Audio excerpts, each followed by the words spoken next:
Buenos días, estudiantes de tercero de secundaria. Un tema que vamos a desarrollar el día de hoy es sobre la restauración europea. Muy bien, comencemos. A ver, vamos a entender qué significa el título. Restaurar es regresar a la normalidad, lo que fue.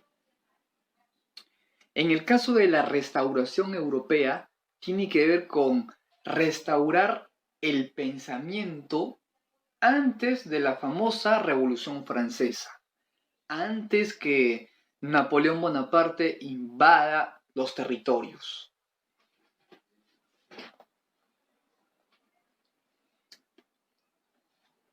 La restauración europea tiene ciertos principios en los cuales se basó para enfrentarse a Napoleón Bonaparte, para tratar de disolver todo lo que Napoleón Bonaparte hizo en Europa.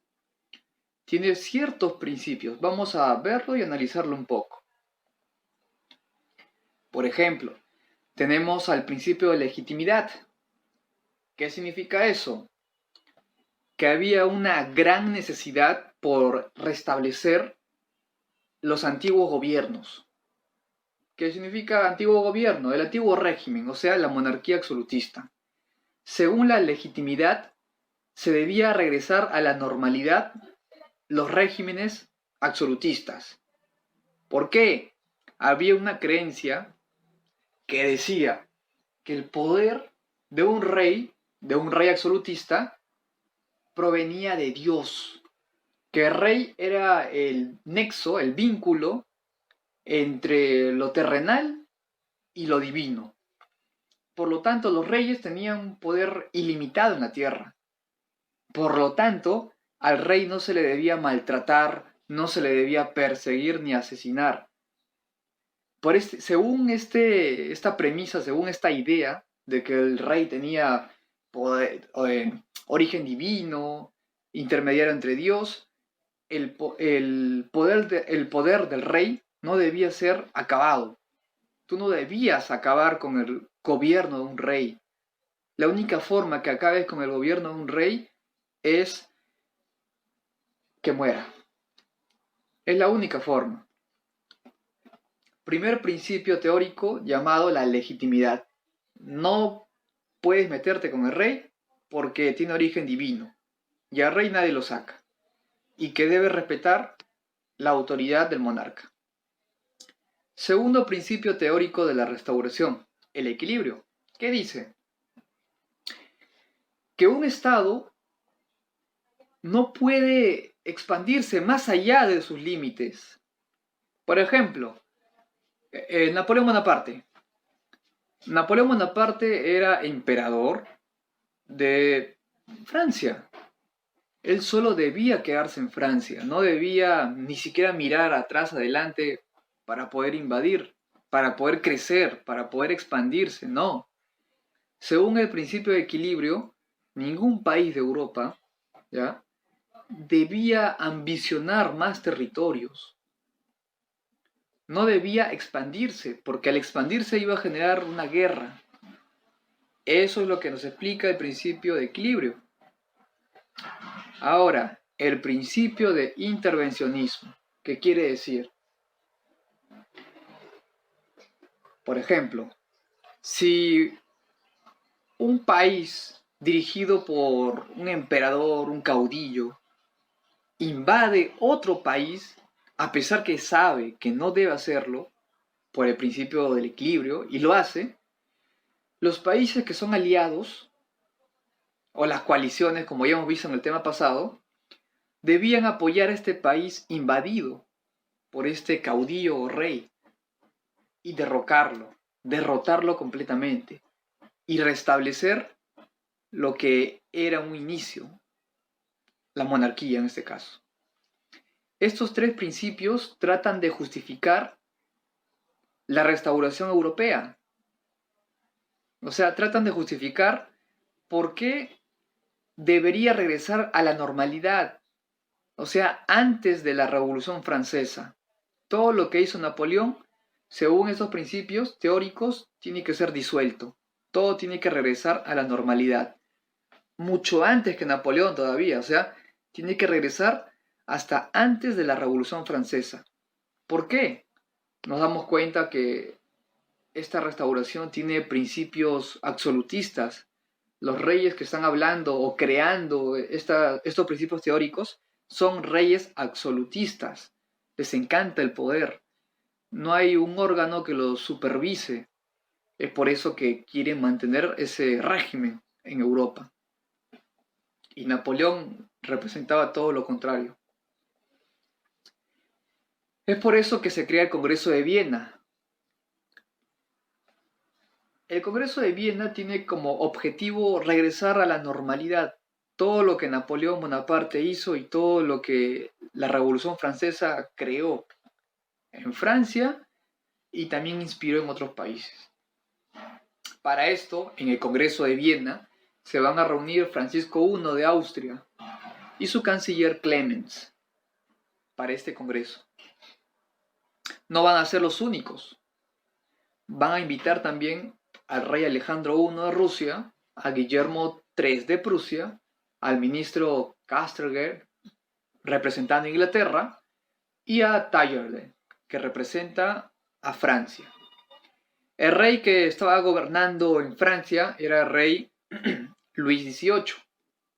Me preguntarán, pero si Napoleón Bonaparte todavía estaba vivo y estaba en Francia, bueno, había regresado a Francia, ¿cómo es posible que exista un rey de Francia siendo Napoleón Bonaparte el emperador de Francia? No se olviden que Napoleón Bonaparte fue exiliado en una isla primero y luego en la segunda. En ese periodo donde Napoleón no estaba a cargo de Francia, lo asumió un monarca llamado Luis XVIII.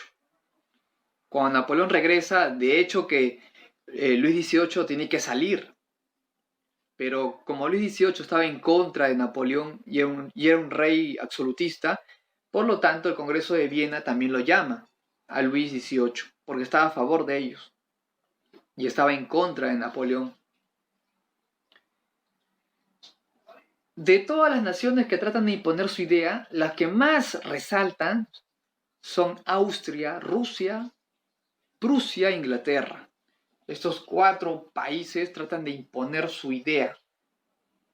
Ya hemos visto los 3 principios teóricos de la reconstrucción. Napoleón Bonaparte todavía seguía vivo. Napoleón Bonaparte se va a enterar del plan de estos países que prácticamente lo derrotaron en las coaliciones, que son 8, lo derrotaron a Napoleón. Se va a enterar de este plan, de que se estaba realizando un congreso en Viena. Y frente a este hecho de la reunión en Viena, decide regresar a Francia. Él estaba exiliado en una isla, en la famosa isla del Elba, ¿ya? En esta isla del Elba, Napoleón Bonaparte fue exiliado, pero logró escaparse y regresó de nuevo a París. Recordemos, el regreso de Napoleón Bonaparte de la isla del Elba a París se le va a llamar el gobierno de los 100 días. Exactamente, por 100 días gobernó Napoleón Bonaparte Francia. Pero él se entera, cuando está en el Elba, cuando regresa, se entera de esta reunión llamada el Congreso de Viena. Y es por eso que Napoleón trata de acabar con este congreso. Pero ya sabemos cuál fue el resultado final. Napoleón fue derrotado definitivamente y fue exiliado por segunda vez.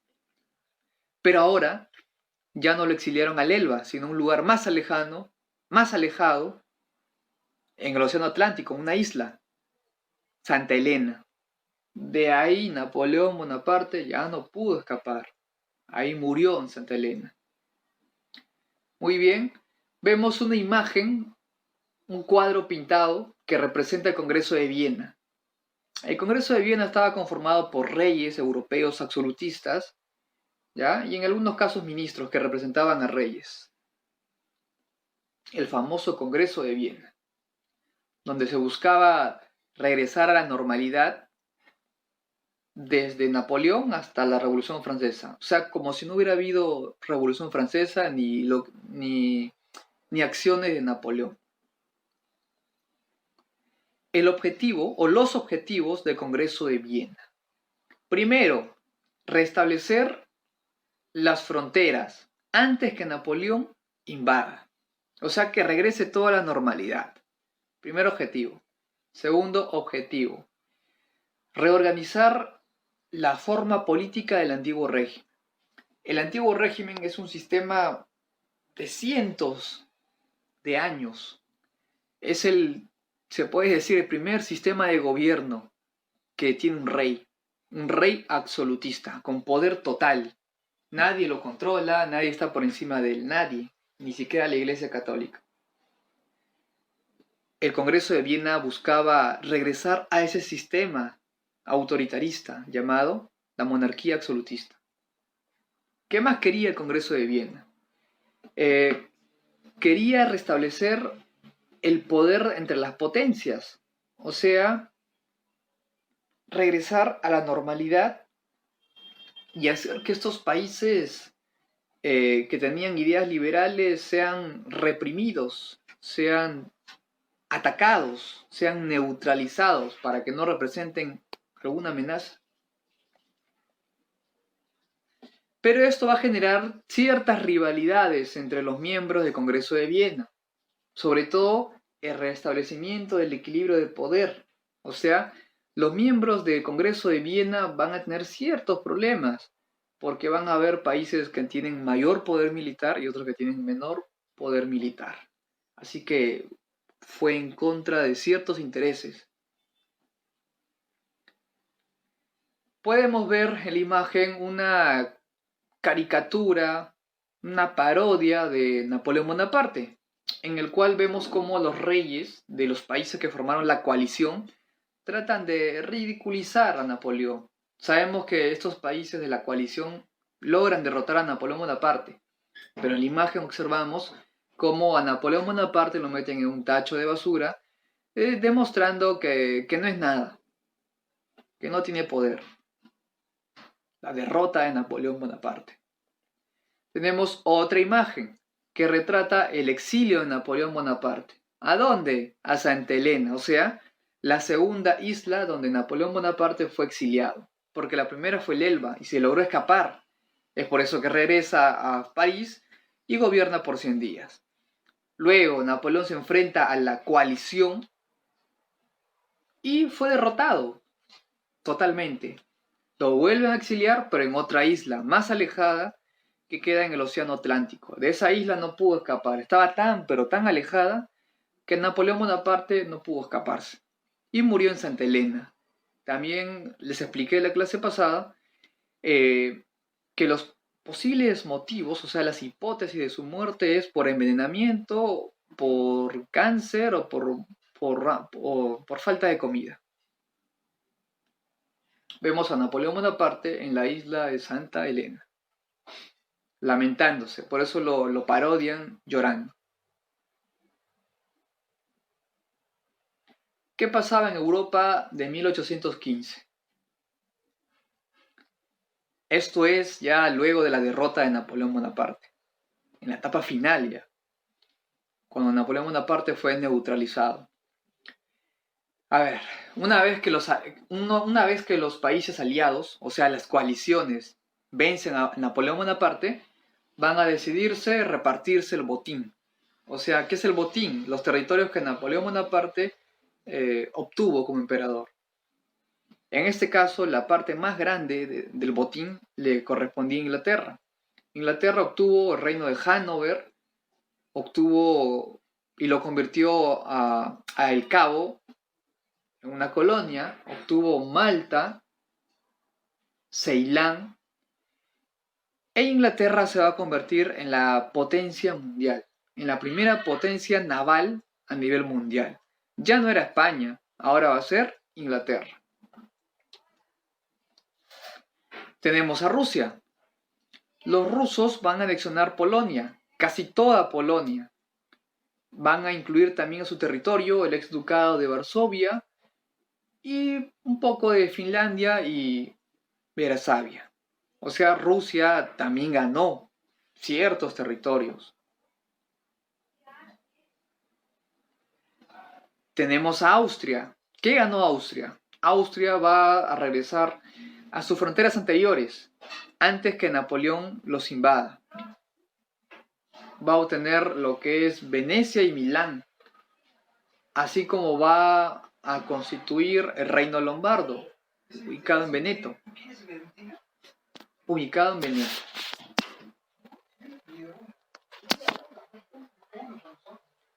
En el caso de Francia, me preguntarán, pero Francia, ¿qué tiene que ver si Napoleón era francés y Napoleón ya estaba muerto? No se olviden que en Francia quedaba Luis XVIII, que era un monarca absolutista, que estaba en contra de Napoleón, a pesar que los dos eran franceses. ¿Ya? Francia, ¿qué obtiene? Los territorios que poseía hasta 1792. Eso significa que Francia se va a quedar con los territorios hasta antes de la Revolución Francesa. O sea, prácticamente no va a ganar nada, simplemente va a recuperar lo que tenía. El menos privilegiado de las coaliciones fue Francia. En el caso de Prusia, ¿qué ganó Prusia luego de la derrota de Napoleón? Va a ganar el ducado de Posen, va a ganar lo que es la Prusia renana, lo que es Westfalia y las provincias de la orilla izquierda del Rin. ¿Qué más va a ganar Prusia? Y gran parte de lo que es Sajonia. O sea, en pocas palabras, reinos que están cerca a lo que conocemos como Alemania. Podemos ver una especie de parodia de los reyes de Europa, los reyes que fueron parte de las coaliciones para derrotar a Napoleón Bonaparte. Vemos al rey de Prusia, al zar de Prusia, disputándose los territorios con los demás reyes de Europa para ver qué territorio le correspondía a cada uno de ellos. Vemos al rey de Suecia, Bernadotte, al rey de Nápoles, Italia. Vemos al emperador de Austria. Vemos a Talleyrand, ya les expliqué que era el ministro de Inglaterra. Vemos a Luis XVIII, que vendría a ser el futuro rey de Francia. Vemos a Napoleón y su hijo. Cómo se disputan los territorios que producto de la expansión de Francia. Todos luchando por los territorios. Ahora, ¿qué ocurre? Aparece la Santa Alianza.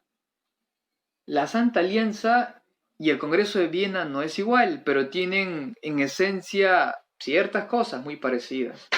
La Santa Alianza va a ser creada con el fin de proteger Europa, con el fin de evitar que aparezca, luego de la muerte de Napoleón Bonaparte, otro Napoleón Bonaparte, u otro caudillo, u otro rey europeo que quiera agrandar su territorio.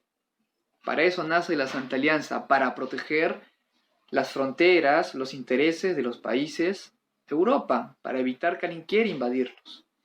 El encargado de formar la Santa Alianza va a ser el zar Alejandro I, o sea, el rey de Rusia, el zar Alejandro I. Este zar Alejandro I va a invitar a otros miembros del Congreso de Viena para que sean parte de la Santa Alianza, que de santa no tenía nada. Pero para poder tener mayor aceptación, mayor peso político, esta Santa Alianza, según lo que los fundadores creían, tenía respaldo o sea, respaldo de la Santísima Trinidad, ¿ya? Que protegía los intereses o los principios religiosos, principios de paz y principios de justicia. O sea, trataban de escudar a la parte religiosa para justificar los ataques a los países que tratasen de invadirlos. Es por eso que en 1815 se crea la Santa Alianza. Está conformada por el país fundador, Rusia, Austria y Prusia.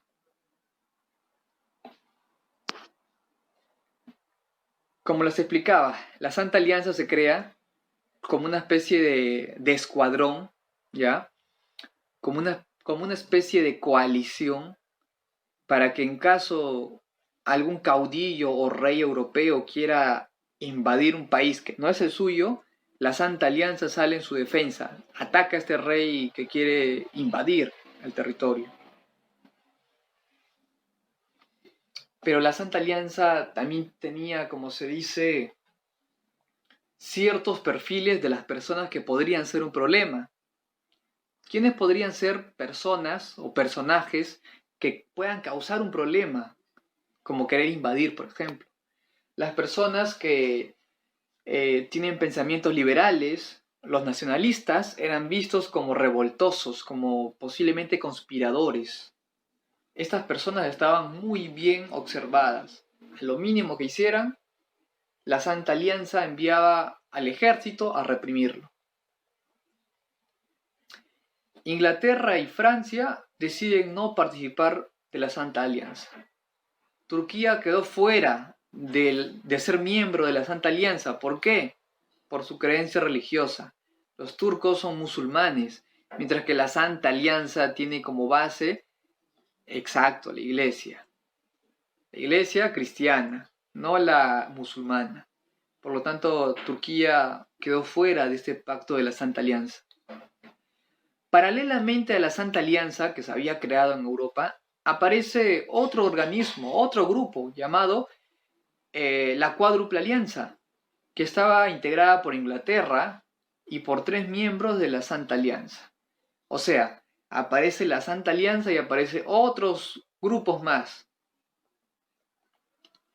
Podemos ver aquí la Santa Alianza. Los reyes de Europa conversando. Este país tiene ciertos personajes que son nacionalistas o son liberales, pueden generar cierto problema para nuestros países.